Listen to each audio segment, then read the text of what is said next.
candidato laranja não tem respeito por regra. O candidato laranja faz o que quer. Deixa eu lhe dizer uma coisa.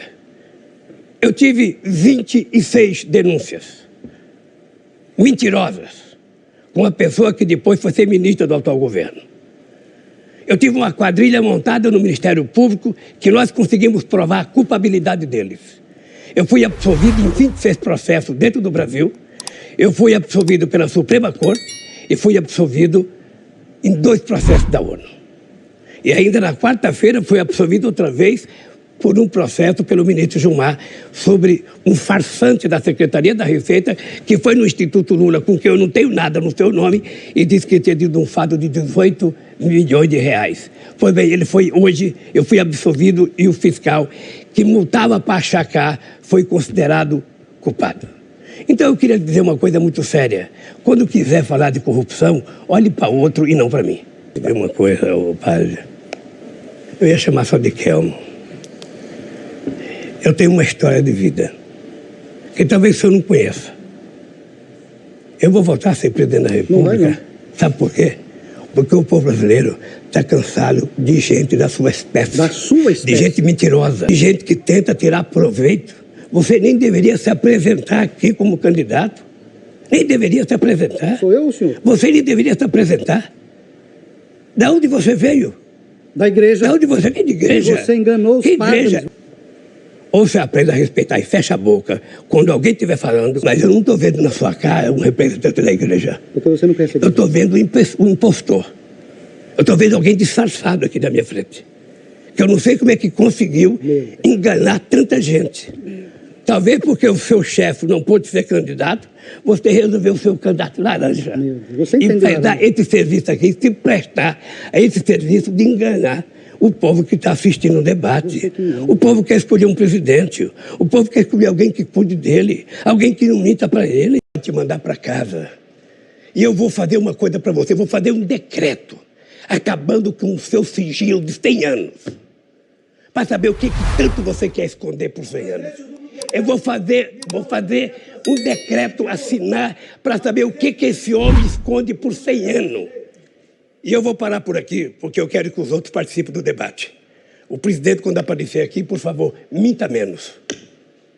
O TST acaba de tirar do ar o site das mentiras mentirosas da sua família, que estava hoje na rede digital sobre o Celso Daniel. Primeiro porque a Polícia Civil deu por encerrado, o Ministério Público deu por encerrado, decidiram que é um crime comum, e eu fui procurar o Fernando Henrique Cardoso para colocar a Polícia Federal. Você vem culpar o Lula da morte do Celso Daniel? Seja responsável. Você tem uma filha de 10 anos assistindo o programa que você está fazendo. Seja bastante responsável. Pare de mentir, porque o povo não suporta mais. Tempo, candidato. Candidato Lula. Candidata, a questão da fome. Os números dizem que nós temos 31 milhões de pessoas passando fome. Nós tínhamos acabado com isso em 2012, reconhecido pela ONU. O número diz que tem 105 milhões com algum problema de insegurança alimentar. Primeiro porque no nosso tempo de governo a gente criou uma coisa chamada Portal da Transparência. A senhora, como advogada, deveria acompanhar, que a senhora poderia acompanhar as contas do governo em tempo real. Depois nós criamos uma coisa chamada fiscalização da CGU. Colocamos a CGU como ministro, em cada ministério tinha alguém da CGU para fiscalizar a conta dos ministros. Depois nós criamos a lei do acesso à informação, que qualquer pessoa poderia adentrar ao governo pedindo informação e saberia até a cor do papel higiênico do banheiro da presidenta da República ou do presidente da República. Depois nós criamos a lei anticorrupção. Depois nós criamos a lei contra o crime organizado. Depois nós fizemos a nova lei contra a lavagem de dinheiro. Depois nós colocamos a AGU no combate à corrupção. Colocamos o COAF na fiscalização de movimentações bancárias atípicas.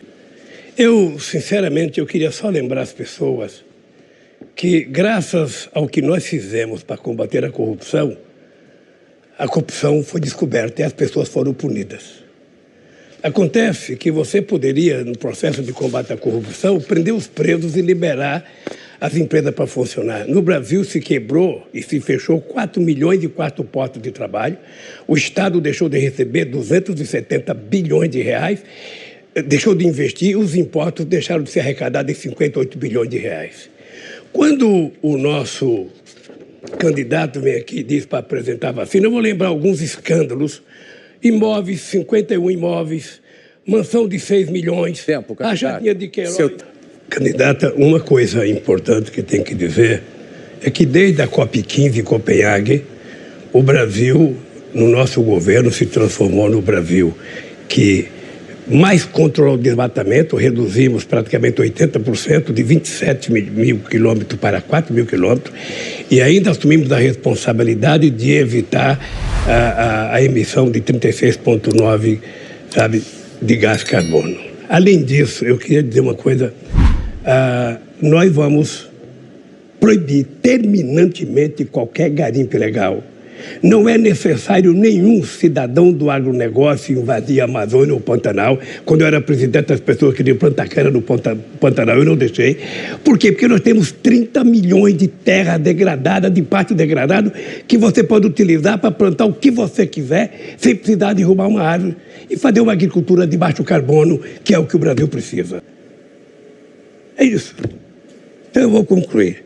Eu sou cristão, casado na igreja, batizado, crismado e frequentador de igreja.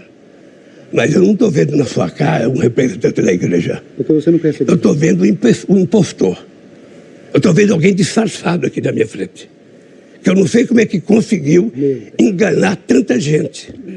Talvez porque o seu chefe não pôde ser candidato, você resolveu ser o candidato laranja. Você entendeu, e dar esse serviço aqui, se prestar a esse serviço de enganar o povo que está assistindo o debate. O povo quer escolher um presidente. O povo quer escolher alguém que cuide dele. Alguém que não minta para ele. É isso que o povo quer escolher. E não uma figura que ninguém sabe quem é. O que nós temos no Brasil é a questão climática. Não é mais um problema do Brasil, é um problema do planeta Terra. Então a pergunta que eu queria te fazer é o seguinte. Você acha que é necessário continuar a loucura do desmatamento irresponsável para aumentar a produção agrícola nesse país? Em absoluto. Nós temos que reprimir com toda dureza e, infelizmente, as estruturas de comando e controle na Amazônia foram destruídas. Mas também no Pantanal, também na Caatinga, tudo desmantelado. E essa é a grande política pública do atual governo Bolsonaro. Agora, deixe que eu lhe diga, presidente Lula, o Brasil não pode mais adiar aquilo que o meu projeto nacional propõe, que é um zoneamento econômico e ecológico. Fazer a linha mesmo no território, aqui pode, aqui não pode. Por quê? 40 milhões de irmãos nossos vivem na Amazônia, contraíram malária, estão ali, e muitos deles, ou seus pais, recentemente, foram atraídos pela ditadura, foram atraídos por outros governos para ocupar a Amazônia, ao redor dos grandes eixos de infraestrutura. Pois bem, o que acontece? Esse nosso povo só tinha direito ao papel da terra se provasse para o INCRA, 15 aninhos atrás, 20 aninhos atrás, que desmatou. E eles aprenderam a fazer isso. Portanto, nós não podemos fazer uma repressão eficaz, que tem que ser dura, especialmente sobre o grande, sem, antes disso, ou simultâneo a isso, porque o ilegal tem que ser reprimido agora, fazer uma reconversão produtiva, ensinar o nosso povo a extrair da floresta em pé muito mais riquezas do que ela pode oferecer deitada. Ciro, o grande problema que nós temos é que nós ainda não aprendemos de que a grande riqueza da Amazônia pode ser a gente conhecer a biodiversidade dela e, quem sabe, a partir dali extrair coisas para a indústria fármaco, para a indústria de cosmético.